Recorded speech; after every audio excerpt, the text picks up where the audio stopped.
As we walked round to the front of the house, a fly from the railway approached us along the drive. Miss Holcombe waited on the doorsteps until the fly drew up, and then advanced to shake hands with an old gentleman, who got out briskly the moment the steps were let down. Mr. Gilmore had arrived. I looked at him, when we were introduced to each other, with an interest and a curiosity which I could hardly conceal. This old man was to remain at Limmeridge House after I had left it. He was to hear Sir Percival Glyde's explanation, and was to give Miss Holcombe the assistance of his experience in forming her judgment. He was to wait until the question of the marriage was set at rest, and his hand, if that question were decided in the affirmative, was to draw the settlement which bound Miss Fairlie irrevocably to her engagement. Even then, when I knew nothing by comparison with what I know now, I looked at the family lawyer with an interest which I had never felt before in the presence of any man breathing who was a total stranger to me. In external appearance, Mr. Gilmore was the exact opposite of the conventional idea of an old lawyer. His complexion was florid, his white hair was worn rather long and kept carefully brushed, his black coat, waistcoat, and trousers fitted him with perfect neatness, his white cravat was carefully tied, and his lavender-colored kid gloves might have adorned the hands of a fashionable clergyman, without fear and without reproach. His manners were pleasantly marked by the formal grace and refinement of the old school of politeness, quickened by the invigorating sharpness and readiness of a man whose business in life obliges him always to keep his faculties in good working order. A sanguine constitution and fair prospects to begin with, a long subsequent career of creditable and comfortable prosperity, a cheerful, diligent, widely respected old age, such were the general impressions I derived from my introduction to Mr. Gilmore, and it is but fair to him to add, that the knowledge I gained by later and better experience only tended to confirm them. I left the old gentleman and Miss Holcombe to enter the house together, and to talk of family matters undisturbed by the restraint of a stranger's presence. They crossed the hall on their way to the drawing-room, and I descended the steps again to wander about the garden alone. My hours were numbered at Limmeridge House. My departure the next morning was irrevocably settled. My share in the investigation which the anonymous letter had rendered necessary was at an end. No harm could be done to anyone but myself if I let my heart loose again, for the little time that was left me, from the cold cruelty of restraint which necessity had forced me to inflict upon it, and took my farewell of the scenes which were associated with the brief dream time of my happiness and my love. I turned instinctively to the walk beneath my study window, where I had seen her the evening before with her little dog, and followed the path which her dear feet had trodden so often, till I came to the wicket gate that led into her rose garden. The winter bareness spread drearily over it now. The flowers that she had taught me to distinguish by their names, the flowers that I had taught her to paint from, were gone, and the tiny white paths that led between the beds were damp and green already. I went on to the avenue of trees, where we had breathed together the warm fragrance of August evenings, where we had admired together the myriad combinations of shade and sunlight that dappled the ground at our feet. The leaves fell about me from the groaning branches, and the earthy decay in the atmosphere chilled me to the bones. A little farther on, and I was out of the grounds, and following the lane that wound gently upward to the nearest hills. The old felled tree by the wayside, on which we had sat to rest, was sodden with rain, and the tuft of ferns and grasses which I had drawn for her, nestling under the rough stone wall in front of us, had turned to a pool of water, stagnating round an island of draggled weeds. I gained the summit of the hill, and looked at the view which we had so often admired in the happier time. It was cold and barren, it was no longer the view that I remembered. The sunshine of her presence was far from me, the charm of her voice no longer murmured in my ear. She had talked to me, on the spot from which I now looked down, of her father, who was her last surviving parent, had told me how fond of each other they had been, and how sadly she missed him still when she entered certain rooms in the house, and when she took up forgotten occupations and amusements with which he had been associated. Was the view that I had seen, while listening to those words, the view that I saw now, standing on the hilltop by myself? I turned and left it. I wound my way back again, over the moor, and round the sandhills, down to the beach. There was the white rage of the surf, and the multitudinous glory of the leaping waves, but where was the place on which she had once drawn idle figures with her parasol in the sand, the place where we had sat together, while she talked to me about myself and my home, while she asked me a woman's minutely observant questions about my mother and my sister, and innocently wondered whether I should ever leave my lonely chambers and have a wife and a house of my own? Wind and wave had long since smoothed out the trace of her which she had left in those marks on the sand. I looked over the wide monotony of the seaside prospect, and the place in which we two had idled away the sunny hours was as lost to me as if I had never known it, as strange to me as if I stood already on a foreign shore. The empty silence of the beach struck cold to my heart. I returned to the house and the garden, where traces were left to speak of her at every turn. On the West Terrace walk I met Mr. Gilmore. He was evidently in search of me, for he quickened his pace when we caught sight of each other. The state of my spirits little fitted me for the society of a stranger, but the meeting was inevitable, and I resigned myself to make the best of it. "You are the very person I wanted to see," said the old gentleman. "I had 2 words to say to you, my dear sir, and if you have no objection I will avail myself of the present opportunity. To put it plainly, Miss Holcomb and I have been talking over family affairs which are the cause of my being here, and in the course of our conversation she was naturally led to tell me of this unpleasant matter connected with the anonymous letter, and of the share which you have most creditably and properly taken in the proceedings so far. That share, I quite understand, gives you an interest which you might not otherwise have felt, in knowing that the future management of the investigation which you have begun will be placed in safe hands. My dear sir, make yourself quite easy on that point, it will be placed in my hands. You are, in every way, Mr. Gilmore, much fitter to advise and to act in the matter than I am. Is it an indiscretion on my part to ask if you have decided yet on a course of proceeding?" "So far as it is possible to decide, Mr. Hartright, I have decided. I mean to send a copy of the letter, accompanied by a statement of the circumstances, to Sir Percival Glyde's solicitor in London, with whom I have some acquaintance. The letter itself I shall keep here to show to Sir Percival as soon as he arrives.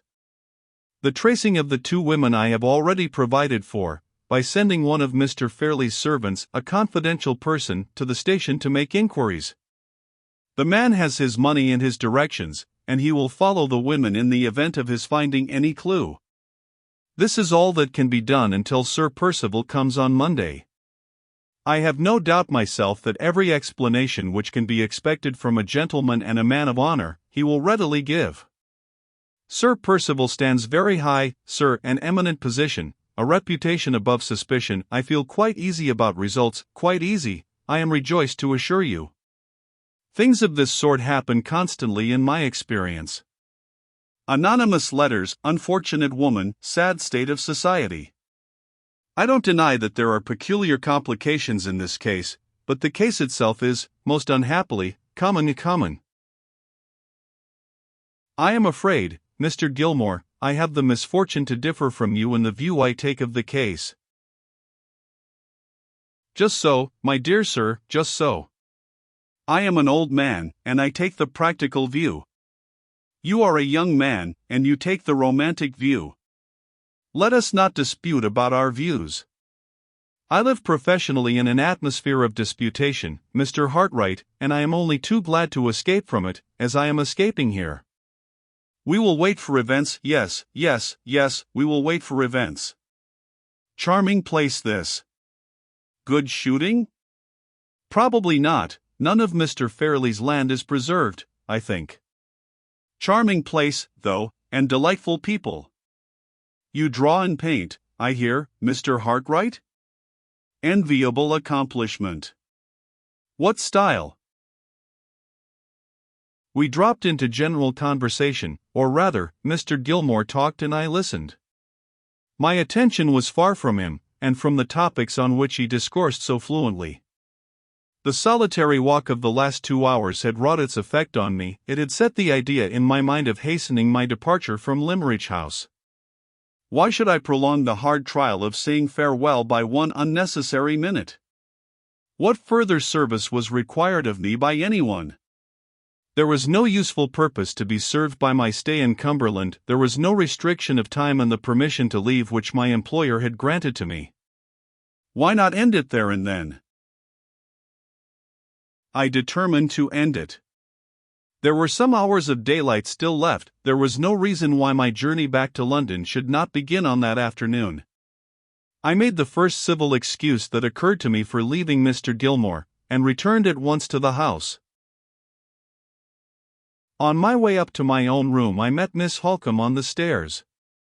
She saw, by the hurry of my movements and the change in my manner, that I had some new purpose in view, and asked what had happened. I told her the reasons which induced me to think of hastening my departure, exactly as I have told them here.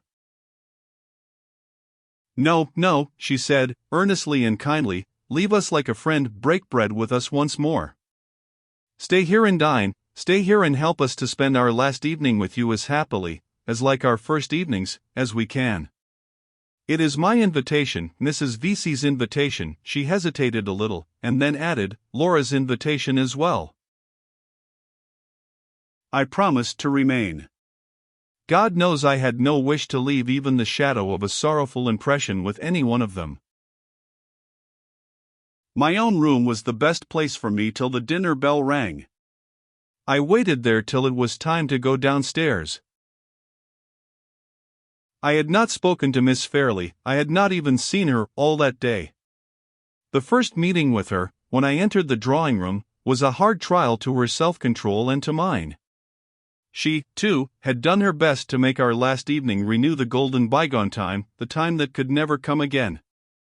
She had put on the dress which I used to admire more than any other that she possessed, a dark blue silk, trimmed quaintly and prettily with old-fashioned lace. She came forward to meet me with her former readiness, she gave me her hand with the frank, innocent goodwill of happier days. The cold fingers that trembled round mine, the pale cheeks with a bright red spot burning in the midst of them, the faint smile that struggled to live on her lips and died away from them while I looked at it, told me at what sacrifice of herself her outward composure was maintained. My heart could take her no closer to me, or I should have loved her then as I had never loved her yet. Mr. Gilmore was a great assistance to us. He was in high good humor, and he led the conversation with unflagging spirit. Miss Holcomb seconded him resolutely, and I did all I could to follow her example. The kind blue eyes, whose slightest changes of expression I had learned to interpret so well, looked at me appealingly when we first sat down at table. "Help my sister," the sweet anxious face seemed to say, "help my sister, and you will help me." We got through the dinner, to all outward appearance at least, happily enough. When the ladies had risen from table, and Mr. Gilmore and I were left alone in the dining-room, a new interest presented itself to occupy our attention, and to give me an opportunity of quieting myself by a few minutes of needful and welcome silence. The servant who had been dispatched to trace in Catherick and Mrs. Clements returned with his report, and was shown into the dining-room immediately. "Well," said Mr. Gilmore, "what have you found out?" "I have found out, sir," answered the man, "that both the women took tickets at our station here for Carlisle." "You went to Carlisle, of course, when you heard that?" "I did, sir, but I am sorry to say I could find no further trace of them." "You inquired at the railway?" "Yes, sir." "And at the different inns?" "Yes, sir." "And you left the statement I wrote for you at the police station?" "I did, sir." "Well, my friend, you have done all you could, and I have done all I could, and there the matter must rest till further notice. We have played our trump cards, Mr. Hartright," continued the old gentleman when the servant had withdrawn. "For the present, at least, the women have outmaneuvered us, and our only resource now is to wait till Sir Percival Glyde comes here on Monday next. Won't you fill your glass again? Good bottle of port, that to sound, substantial, old wine. I have got better in my own cellar, though." We returned to the drawing-room, the room in which the happiest evenings of my life had been passed, the room which, after this last night, I was never to see again. Its aspect was altered since the days had shortened and the weather had grown cold. The glass doors on the terrace side were closed, and hidden by thick curtains. Instead of the soft twilight obscurity, in which we used to sit, the bright radiant glow of lamplight now dazzled my eyes. All was changed, indoors and out all was changed. Miss Holcomb and Mr. Gilmore sat down together at the card table. Mrs. Vesey took her customary chair. There was no restraint on the disposal of their evening, and I felt the restraint on the disposal of mine all the more painfully from observing it. I saw Miss Fairlie lingering near the music stand. The time had been when I might have joined her there. I waited irresolutely. I knew neither where to go nor what to do next. She cast one quick glance at me, took a piece of music suddenly from the stand, and came towards me of her own accord. "Shall I play some of those little melodies of Mozart's which you used to like so much?" she asked, opening the music nervously, and looking down at it while she spoke. Before I could thank her, she hastened to the piano. The chair near it, which I had always been accustomed to occupy, stood empty. She struck a few chords, then glanced round at me, then looked back again at her music. "Won't you take your old place?" she said, speaking very abruptly and in very low tones. "I may take it on the last night," I answered. She did not reply. She kept her attention riveted on the music which she knew by memory, which she had played over and over again, in former times, without the book. I only knew that she had heard me. I only knew that she was aware of my being close to her, by seeing the red spot on the cheek that was nearest to me fade out, and the face grow pale all over. "I am very sorry you are going," she said, her voice almost sinking to a whisper, her eyes looking more and more intently at the music, her fingers flying over the keys of the piano with a strange feverish energy which I had never noticed in her before. "I shall remember those kind words, Miss Fairlie, long after tomorrow has come and gone." The paleness grew whiter on her face, and she turned it farther away from me. "Don't speak of tomorrow," she said. "Let the music speak to us of tonight, in a happier language than ours." Her lips trembled, a faint sigh fluttered from them, which she tried vainly to suppress. Her fingers wavered on the piano. She struck a false note, confused herself in trying to set it right, and dropped her hands angrily on her lap. Miss Holcomb and Mr. Gilmore looked up in astonishment from the card table at which they were playing. Even Mrs. Vesey, dozing in her chair, woke at the sudden cessation of the music, and inquired what had happened. "You play at whist, Mr. Hartright?" asked Miss Holcomb, with her eyes directed significantly at the place I occupied. I knew what she meant. I knew she was right, and I rose at once to go to the card table. As I left the piano, Miss Fairlie turned a page of the music, and touched the keys again with a surer hand. "I will play it," she said, striking the notes almost passionately. "I will play it on the last night." "Come, Mrs. Vesey," said Miss Holcomb, "Mr. Gilmore and I are tired of écarté. Come and be Mr. Hartright's partner at whist." The old lawyer smiled satirically. His had been the winning hand, and he had just turned up a king. He evidently attributed Miss Holcomb's abrupt change in the card table arrangements to a lady's inability to play the losing game. The rest of the evening passed without a word or a look from her. She kept her place at the piano, and I kept mine at the card table. She played unintermittingly, played as if the music was her only refuge from herself. Sometimes her fingers touched the notes with a lingering fondness, a soft, plaintive, dying tenderness, unutterably beautiful and mournful to hear. Sometimes they faltered and failed her, or hurried over the instrument mechanically, as if their task was a burden to them. But still, change and waver as they might in the expression they imparted to the music, their resolution to play never faltered. She only rose from the piano when we all rose to say good night. Mrs. Vesey was the nearest to the door, and the first to shake hands with me. "I shall not see you again, Mr. Hartright," said the old lady.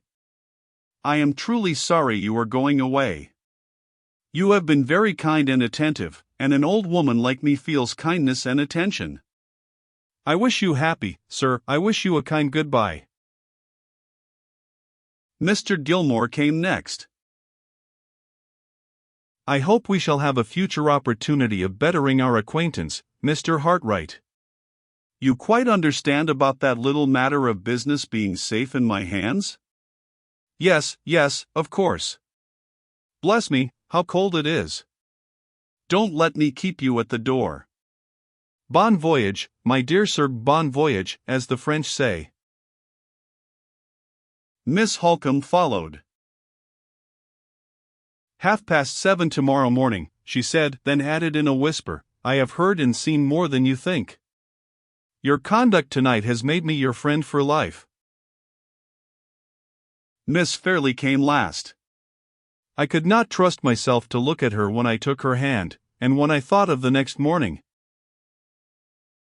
My departure must be a very early one, I said. I shall be gone, Miss Fairley, before you. No, she interposed hastily, not before I am out of my room. I shall be down to breakfast with Marian. I am not so ungrateful, not so forgetful of the past 3 months. Her voice failed her, her hand closed gently round mine, then dropped it suddenly. Before I could say good night she was gone. The end comes fast to meet me, comes inevitably, as the light of the last morning came at Limmeridge House. It was barely 7:30 when I went downstairs, but I found them both at the breakfast table waiting for me. In the chill air, in the dim light, in the gloomy morning silence of the house, we three sat down together, and tried to eat, tried to talk.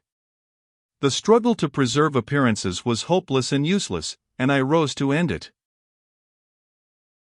As I held out my hand, as Miss Holcomb, who was nearest to me, took it, Miss Fairley turned away suddenly and hurried from the room. Better so, said Miss Holcomb, when the door had closed, better so, for you and for her. I waited a moment before I could speak. It was hard to lose her, without a parting word or a parting look. I controlled myself. I tried to take leave of Miss Holcomb in fitting terms, but all the farewell words I would fain have spoken dwindled to one sentence. Have I deserved that you should write to me? Was all I could say. You have nobly deserved everything that I can do for you, as long as we both live. Whatever the end is, you shall know it. And if I can ever be of help again, at any future time, long after the memory of my presumption and my folly is forgotten. I could add no more. My voice faltered, my eyes moistened in spite of me. She caught me by both hands, she pressed them with the strong, steady grasp of a man, her dark eyes glittered, her brown complexion flushed deep, the force and energy of her face glowed and grew beautiful with the pure inner light of her generosity and her pity. I will trust you, if ever the time comes I will trust you as my friend and her friend, as my brother and her brother. She stopped, drew me nearer to her, the fearless, noble creature, touched my forehead, sister-like, with her lips, and called me by my Christian name. God bless you, Walter, she said. Wait here alone and compose yourself. I had better not stay for both our sakes. I had better see you go from the balcony upstairs. She left the room. I turned away towards the window, where nothing faced me but the lonely autumn landscape. I turned away to master myself, before I too left the room in my turn, and left it forever. A minute passed, it could hardly have been more, when I heard the door open again softly, and the rustling of a woman's dress on the carpet moved towards me. My heart beat violently as I turned round. Miss Fairley was approaching me from the farther end of the room. She stopped and hesitated when our eyes met, and when she saw that we were alone. Then, with that courage which women lose so often in the small emergency, and so seldom in the great, she came on nearer to me, strangely pale and strangely quiet, drawing one hand after her along the table by which she walked, and holding something at her side in the other, which was hidden by the folds of her dress. I only went into the drawing-room, she said, to look for this. It may remind you of your visit here, and of the friends you leave behind you. You told me I had improved very much when I did it, and I thought you might like." She turned her head away, and offered me a little sketch, drawn throughout by her own pencil, of the summer house in which we had first met. The paper trembled in her hand as she held it out to me, trembled in mine as I took it from her. I was afraid to say what I felt. I only answered, "It shall never leave me, all my life long it shall be the treasure that I prize most. I am very grateful for it, very grateful to you, for not letting me go away without bidding you goodbye." "Oh," she said innocently, "how could I let you go, after we have passed so many happy days together?" "Those days may never return, Miss Fairley. My way of life and yours are very far apart. But if a time should come, when the devotion of my whole heart and soul and strength will give you a moment's happiness, or spare you a moment's sorrow, will you try to remember the poor drawing master who has taught you? Miss Holcombe has promised to trust me, will you promise too?" The farewell sadness in the kind blue eyes shone dimly through her gathering tears. "I promise it," she said in broken tones. "Oh, don't look at me like that. I promise it with all my heart." I ventured a little nearer to her, and held out my hand. "You have many friends who love you, Miss Fairley. Your happy future is the dear object of many hopes. May I say, at parting, that it is the dear object of my hopes too?" The tears flowed fast down her cheeks. She rested one trembling hand on the table to steady herself while she gave me the other. I took it in mine, I held it fast. My head drooped over it, my tears fell on it, my lips pressed it, not in love, oh, not in love, at that last moment, but in the agony and the self-abandonment of despair. "For God's sake, leave me," she said faintly.